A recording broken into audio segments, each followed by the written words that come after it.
Este plenario fue pensado desde hace bastante tiempo por dos académicos. Primero voy a presentar a Sonia Ursini, que es nuestra académica titular, miembro del Consejo Directivo, pianista y compositora.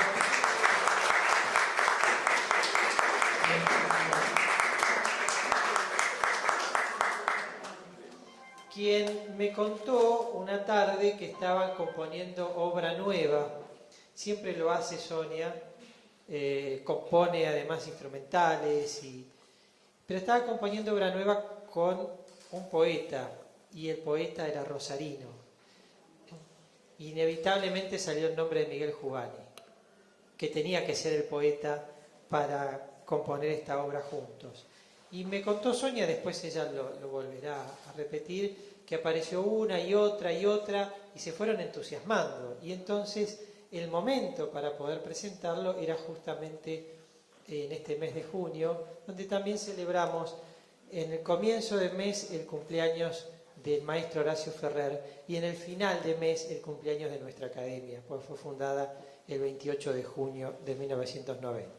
Maestro Miguel Juvani, importado de Rosario, recientemente llegado a Buenos Aires.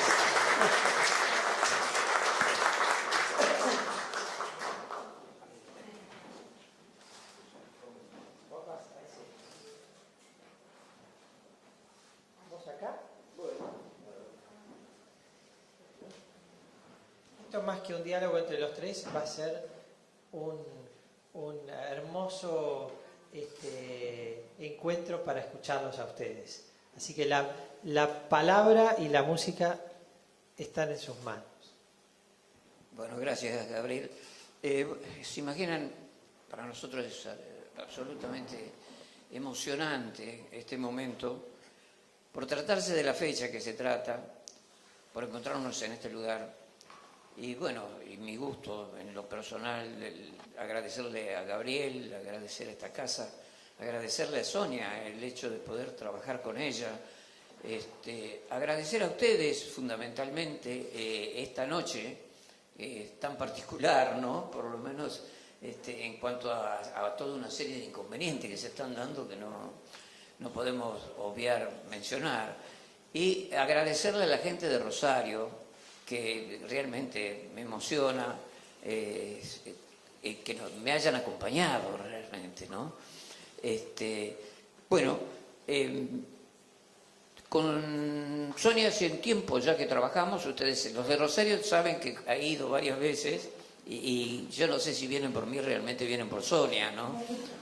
Porque supo ganarse el cariño de toda la gente allí, la admiración, el respeto. Y yo tuve y tengo la suerte de poder trabajar con ella y poder haber realizado una serie de temas, y como dice Gabriel, esta era una buena oportunidad para hacerlo. Esta noche está presente aquí, como siempre, esa presencia realmente que se siente en este lugar. Yo no puedo dejar de sentirla tan pronto traspongo la puerta de nuestro querido Horacio Ferrer. Hace 2 días que hubiésemos recordado su nacimiento, y bueno, quiero recordar que esta noche, este 4, es la fecha de Domingo Federico también, alguien al que le debo infinitamente, a los dos le debo muchísimo en haberme volcado a la canción, que era algo que estaba en mí realmente, porque la amaba desde, se imaginan que por mi edad, yo atravesé todo el tango, la época de oro del tango del 40, y supe ir admirando y respetando a todos esos creadores, y el hecho de encontrarme con Domingo Federico, el poder componer con él, encontrarme con Horacio, y que él me impulsara tanto, me respaldara tanto, realmente se imaginan lo emocionante, lo significativo que es este momento para mí. Bueno, no sé si Sonia quiere decir algo ahora. Bueno, para mí es una satisfacción, un privilegio estar en esta mesa compartiendo esta temática aquí en la Academia Nacional del Tango, y junto al presidente Gabriel Soria y el presidente de la Academia de Rosario del Tango, que es Miguel Jubani. Como él dijo, yo he tenido esa suerte varias veces, convocada por esta organización que ellos tienen allá, y ahí conocí la poesía de Miguel, y realmente una poesía que ya lleva intrínseca, lleva en sí misma la música, tiene una métrica perfecta, invita a ponerle música. Realmente para mí ha sido una experiencia maravillosa. Sonia y Miguel, ustedes plantearon esta relación entre la música y la poesía que nos invade permanentemente cuando escuchamos toda la música, pero fundamentalmente en el tango existen las duplas y existen los compositores, como en el caso de Horacio Ferrer y Astor Piazzolla, que hicieron toda una obra juntos. Así que un primer paso sería acercarnos a la poesía desde el punto de vista de la letra que le llega al compositor y se transforma en eso, en canción, ¿no?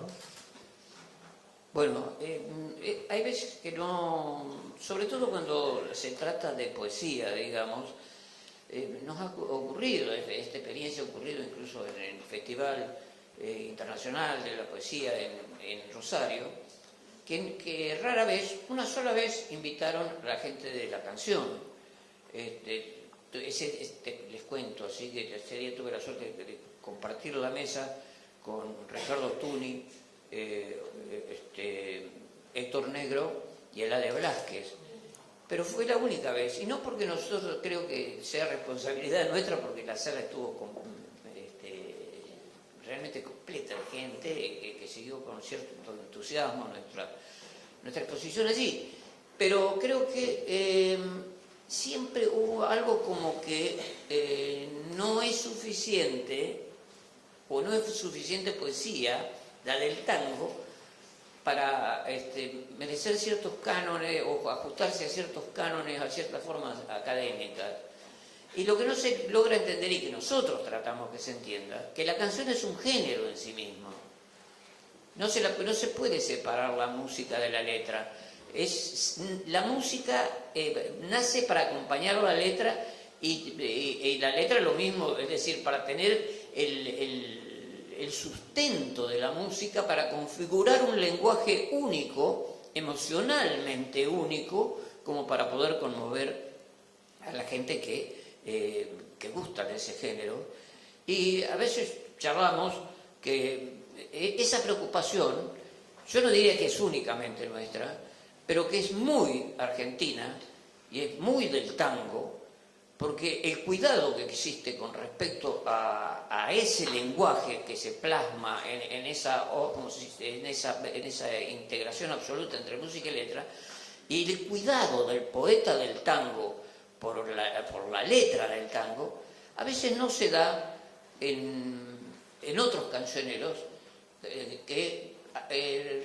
por ejemplo, se da el caso de que nosotros podemos escuchar una melodía y realmente desde chico yo recuerdo el haber escuchado, supongamos, como hemos hablado tantas veces, no sé, Polvo de estrella, La sombra de tu sonrisa, El hombre que amo, y se comprende esa poética sin entender la letra. Allí se está produciendo un prodigio que es el cancionístico realmente. Pero también ocurre que no la versión de la letra para ser cantada en castellano, sino es la traducción, la simple traducción de la letra, nos muestra de que no hay una búsqueda poética de la manera de un Mansi, de un Homero Expósito, de un Horacio Ferrer. No sé si soy claro en esto, porque uno se torna en la necesidad de crecer en este aspecto, de poder comparar y demás, en un observador de ese fenómeno. Y se da así, lo podría decir en alguna medida, por ejemplo, en algunos cantautores franceses, como Georges Brassens o Jacques Brel, por ejemplo. allí aparece, y aparece si uno los sigue a ellos en cuanto a sus argumentos y demás, aparece claramente esa inquietud. ¿Cómo se da, Sonia, desde el compositor, vos que componés y que además interpretás? Siempre hay distintos caminos, no hay uno solo, ¿verdad? La inspiración puede llegar, como hoy yo decía, cuando uno está provocado con una poesía, a ponerle una música, o hay casos que se ha dado al revés, que primero surgió la música y el poeta fue el que puso después su creación sobre esa música. De todas maneras, siempre es misterioso el camino de la inspiración. De eso se trata, me parece. Mozart decía que estar inspirado no es estar en el estado de vigilia, totalmente despierto y alerta, y tampoco totalmente dormido. Él hablaba de un estado intermedio que llamaba ensoñación. Yo creo que, en mi caso por lo menos, es un estado que sucede pocas veces. Uno no puede buscarlo, no es como algo intelectual, ¿no? Procesarlo. Ocurre, llega. El verdadero artista encuentra. Es como que a veces el tema nos busca a nosotros, ¿no? Claro, algo así debe pasar, sí. Y Miguel, vos mencionaste a Domingo Federico por la fecha justamente. Vos compusiste mucho con Domingo e incluso compusiste una obra completa, un homenaje a Eva Perón, ¿no? Sí. Comenzamos en realidad con una obra extensa, de 1 hora 45, sobre la historia del tango, que se llamó País. Claro. Y después hicimos Ciudad, que no llegó a estrenarse, la otra sí, inclusive salió en episodios por Canal 3, y bueno, varias. Después con Pancera hicimos Volveré y seré millones, y luego hicimos una obra a Evita, un puente de amor, y también a otra mujer que es Lucía Miranda, la primera mujer blanca, digamos, en la primera población española en el Río de la Plata, que también es una obra de extensión. Bueno, trabajar con Domingo Federico fue, aparte de toda una escuela, ¿no? de formarme en todo eso, fue absolutamente gratificante, ¿no? Domingo se dio a conocer con una dupla muy especial, que fue Domingo Federico Melo Expósito, claro, en el comienzo de los 40. Después Domingo compuso con otros autores, pero nunca más formó una dupla tan fuerte como la que hicieron con Homero, hasta llegar a la dupla tuya, por hacer una obra en conjunto, ¿no? Después se hizo mucho instrumental. Y un día le pregunté por qué habían dejado de componer con Homero Expósito por el 44, que tenían mucho éxito, y me dijo porque nos agotamos. ¿Por qué? Nos agotamos. Se les había agotado la inspiración a los dos para hacer la cosa juntos. ¿Pasa eso?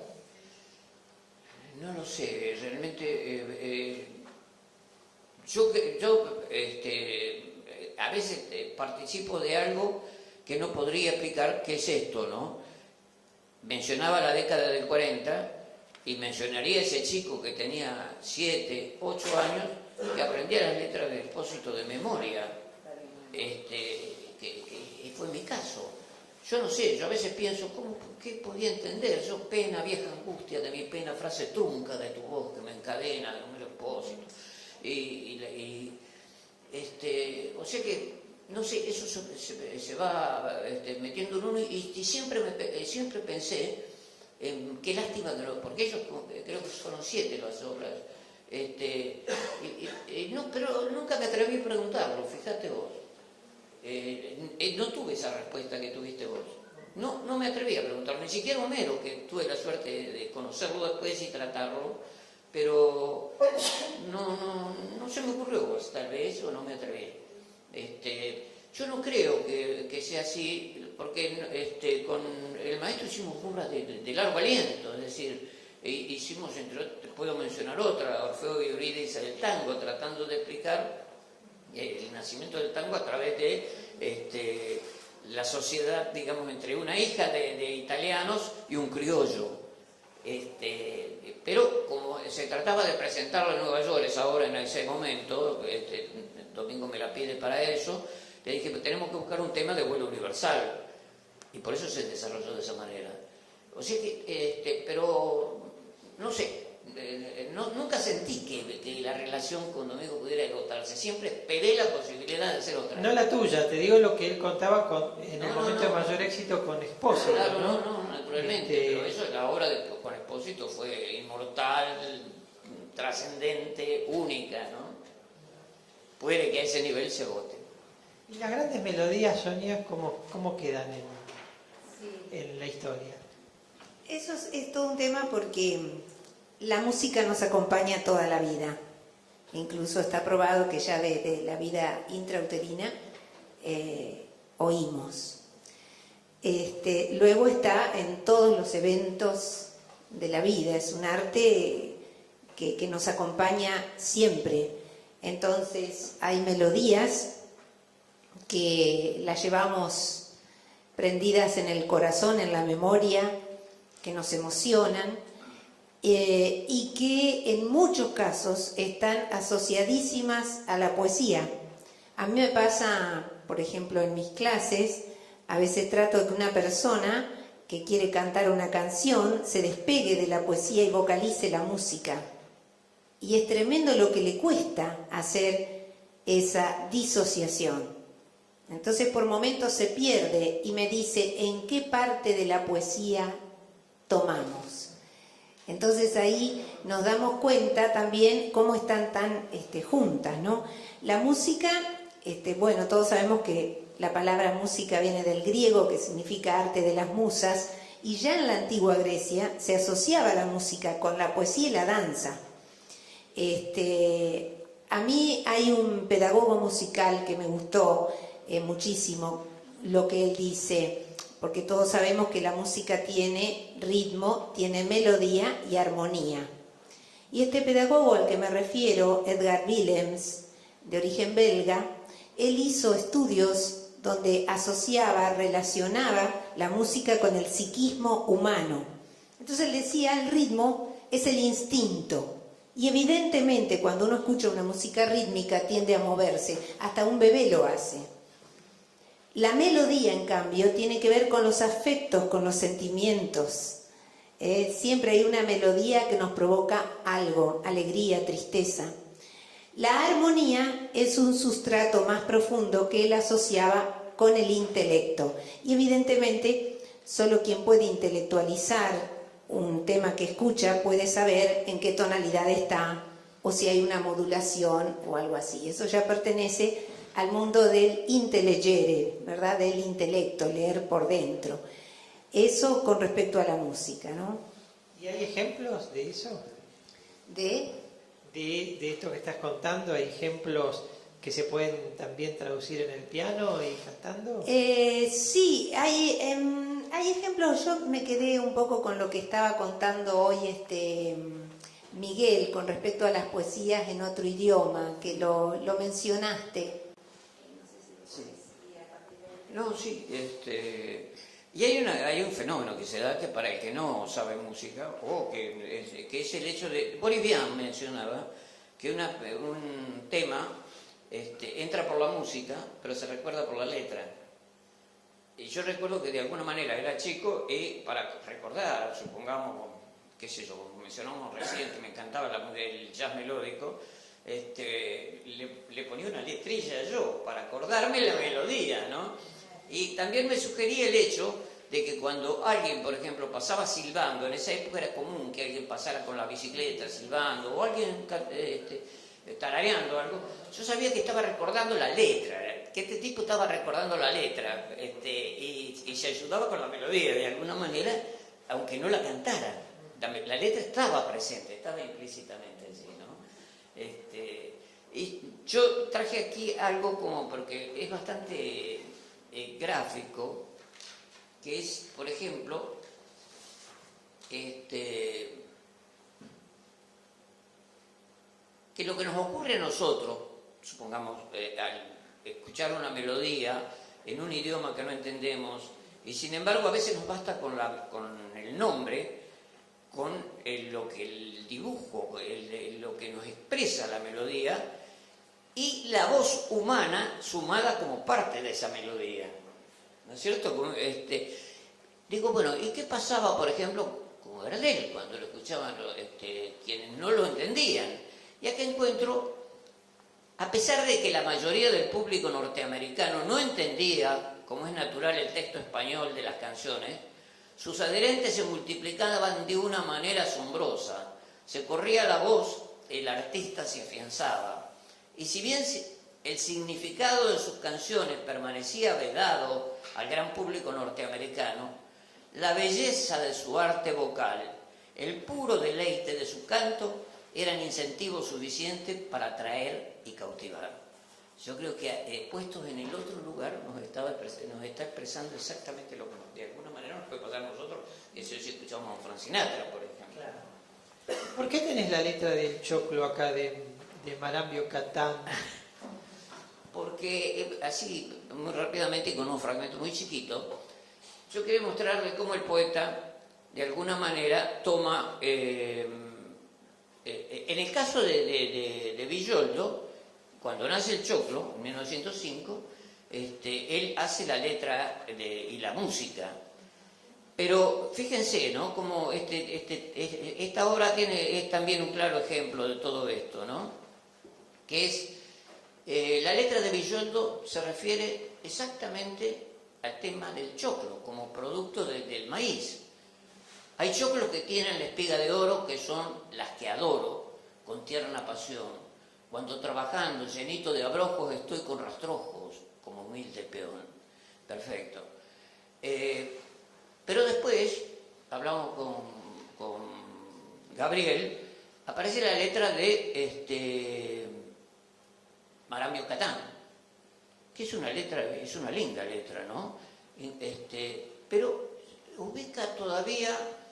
Alguien le dice que ese personaje existe, no sé si es una Irene Villoldo, y él me imagina otra, ya no lo imagina desde el choclo maíz, sino fue aquella noche que todavía me aterra, cuando ella era mía, jugó con mi pasión, y en duelo a muerte, con quien robó mi vida, mi daga gaucha partió su corazón.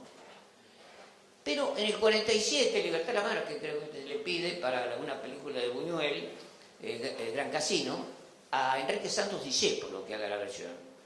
Y entonces Discépolo escribe esto, fíjense, el que se remonta a aquella época, el letrista se remonta a aquella época, se ubica en la época, toma el lenguaje y se ubica con los personajes y rescata realmente el ritmo. Con este tango que es burlón y compadrito, se atodosala la emoción de mi suburbio. Con este tango nació el tango y como un grito salió del sórdido barrial buscando el cielo. Conjuro extraño de un amor hecho cadencia.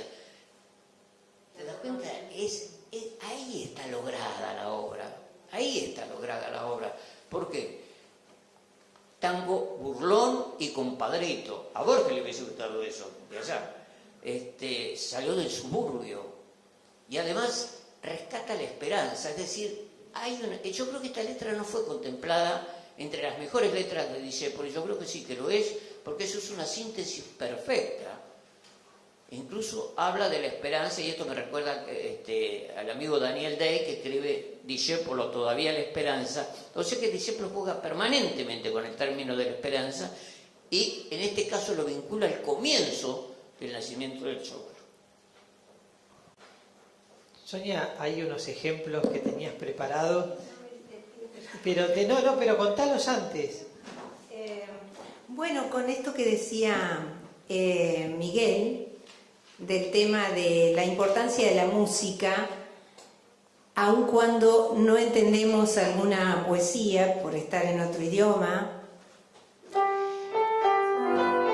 hay ciertas canciones que son emblemáticas, como esta de George y Ira Gershwin. Someday he'll come along.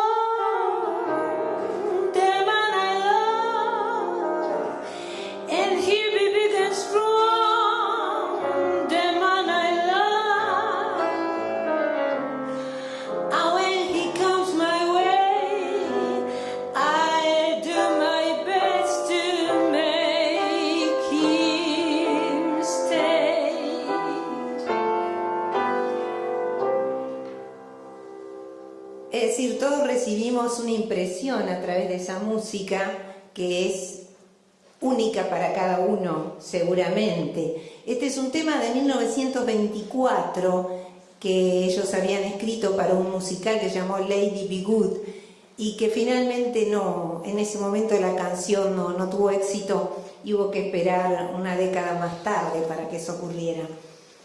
O por ejemplo, hay un tema que seguramente también todos recuerdan, esta melodía, con poesía de Edith Piaf, la música de Louis Guglielmi, y que decía: Quand il me prend dans ses bras, il me parle tout bas, je vois la vie en rose. Il m'a dit des mots d'amour, des mots de tous les jours, et sans faire quelque chose. Y esta canción que popularizó en 1946 Edith Piaf y que de ahí en adelante la asignó, porque en todos sus álbumes reaparecía, la regrababa. También hay otra canción que en algún momento de la vida la escuchamos mucho y que seguramente cuando uno la vuelve a escuchar, la memoria vuelve a ese momento de la vida. No necesito presentarla. Yesterday, all my troubles seem so far away. Now it looks as though they're here to stay. Oh, I believe in yesterday. Y hablando de la inspiración, como nos referíamos hoy con Gabriel, justamente Paul McCartney cuenta que en el año 63 en Londres él soñó esta melodía y la escribió inmediatamente y después 2 años más tarde la grabaron. Es incontable, creo que son millones las versiones que se han grabado de esta canción Yesterday. Así que acá está esto que nos refería Miguel con respecto a la importancia de la música con la letra, que muchas veces pasa esto de que aunque esté en otro idioma, igual nos emociona.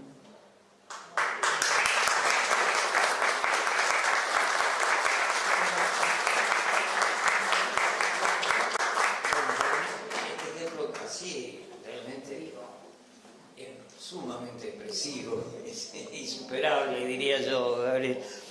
Y allí hay otro aspecto que quiero tener en cuenta en esto también, que es a la inversa, digamos. Podemos entender una obra y entenderla en su totalidad, digamos, en la totalidad de la intención, aunque no entendamos el idioma. Pero qué importante que es el idioma.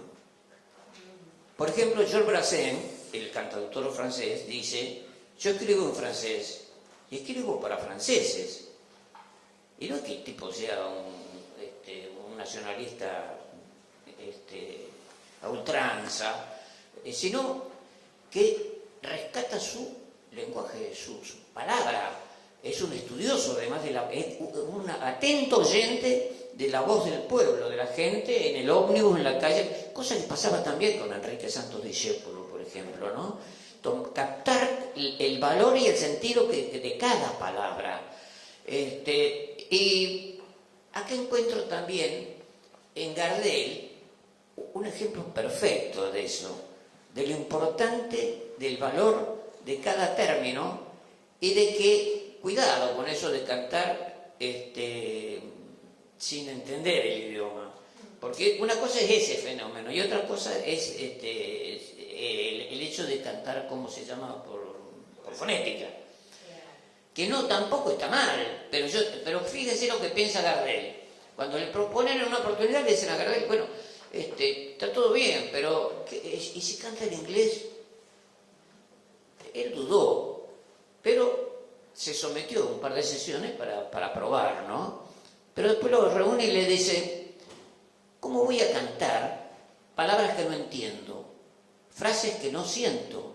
Hay algo en mí que vibra al sonido de palabras que me son familiares, que están hondamente arraigadas en lo más íntimo de mi ser. Palabras que aprendí en mi niñez, que tienen el significado de cosas muy nuestras, imposibles de transmutar. Mi idioma, señores, es el español, o mejor aún, es el porteño. La pregunta, ¿me quieres?, no contiene para mí la emoción que se vuelca en la misma pregunta porteña preguntando, ¿me querés? Qué pena, amigo, que yo no pueda satisfacer vuestros deseos. Yo sé cantar solamente en criollo. Es fantástico.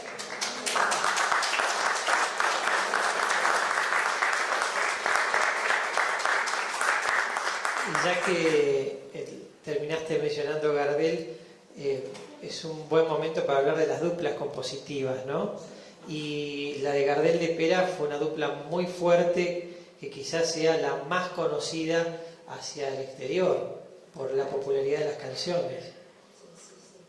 Sí, yo siempre digo, viste que te he dicho varias veces de que Gardel no se eclipsó por todo ese carisma de él como intérprete, esa sonrisa, esa presencia. Y creo que eso no nos deja ver qué gran creador musical que fue Gardel, qué gran creador. Empezar esa melodía con ese lirismo tan grande, y todas las melodías, cuando me pongo a analizarlo un poquito en el pentagrama, tienen tan cuidado los detalles de la interválica, del ritmo, de la armonía, siguiendo el sentido de la poesía. Yo no puedo hablar de poesía, admiro profundamente la poesía de Lepera, pero me parece que fueron una dupla que sigue viva y que está para descubrirla a fondo todavía. Tienen muchísimo para darnos, porque claro, nosotros cantamos las canciones porque las escuchamos de siempre, pero si realmente le ponemos esa otra atención del análisis, nos sorprendemos porque son verdaderos monumentos artísticos desde lo musical y poético seguramente, Miguel. Bueno, la dupla Gardel-Lepera, además el valor de Gardel como compositor, ¿no?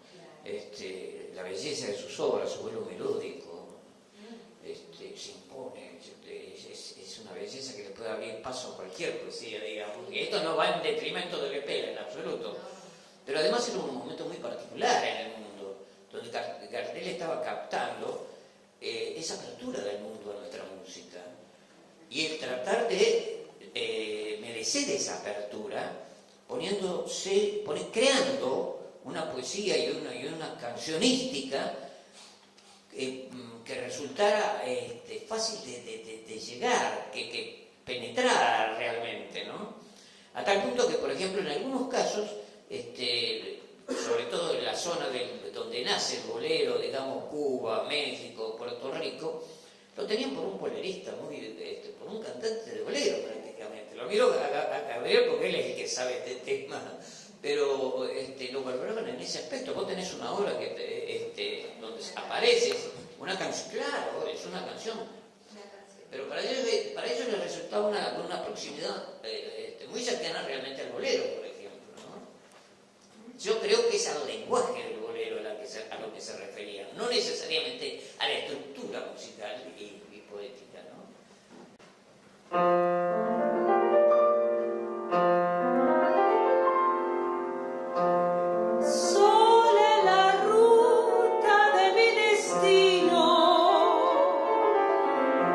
Sin el amparo de tu mirada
corta.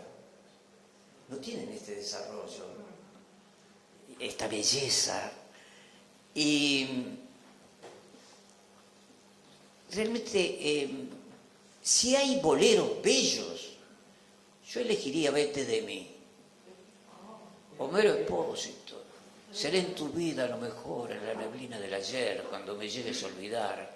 Cómo es mejor el verso aquel que no podemos recordar. Búsquenme un bolero que diga eso, o que se acerque a eso. ¿Qué quieren que le diga yo? Y hablando de duplas, por ejemplo, compositivas, tomo un cantautor francés que no es lo que mencioné, sino Jacques Trenet, al que yo admiraba desde chico. Y había una obra que me enamoraba desde chico, que reste til de nuestro amor, que es lo que queda de nuestro amor. Fíjense, yo por ahí consigo la letra en castellano, que dice, por ejemplo, y esto no va en detrimento, sino que ocurre de que hay un relato de ese amor, pero fíjense la forma, ¿no? ¿Qué quedó de las cartas de amor del mes de abril, de las citas? Un recuerdo que me persigue sin cesar.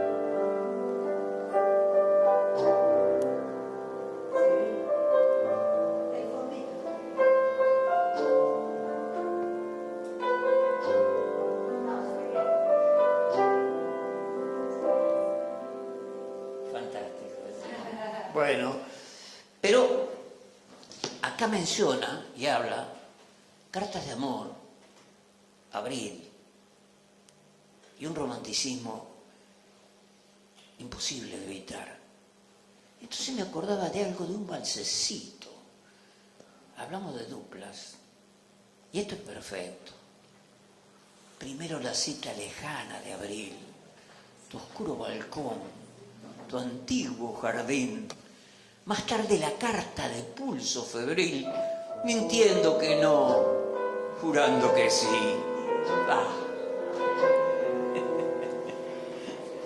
Primero la cita lejana de abril, tu oscuro balcón, tu antiguo jardín.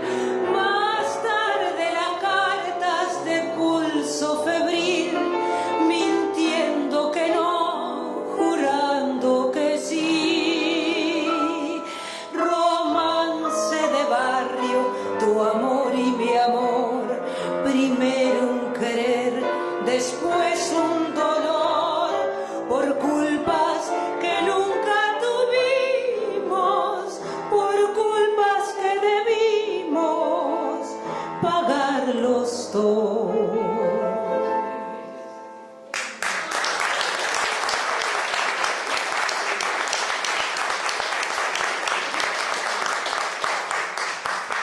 La dupla es la de Homero Mansi y Aníbal Troilo. ¿Qué más podemos agregar de esa dupla? Realmente podemos recorrer una serie de obras, pero casi sería redundante. Está todo tan expresado aquí, tan bellamente expresado. La síntesis, que eso es algo que obliga a la canción. Y sobre eso habla Jacques Brel, por ejemplo. Y dice, bueno, yo no conozco a un escritor que le hayan dicho, hágame una novela de 155 páginas, por ejemplo, o hagan una película que dure 92 minutos, o ni siquiera la poesía, que tiene sus cosas, pero bueno, pero no es hacer un madrigal y no tiene un número de versos determinado, salvo el soneto, por ejemplo. Pero en cambio, una canción, no es cierto que dura 3 minutos, una canción dura 2 minutos, porque tiene una introducción y porque generalmente el estribillo se repite. O sea que en 2 minutos el autor tiene que contarle a la gente, nos tiene que contar una historia con un comienzo, un desarrollo y un final, que generalmente tiene una carga de belleza y muchas veces de dramatismo que nos llega a conmover profundamente. Realmente es como para enamorarse de la canción,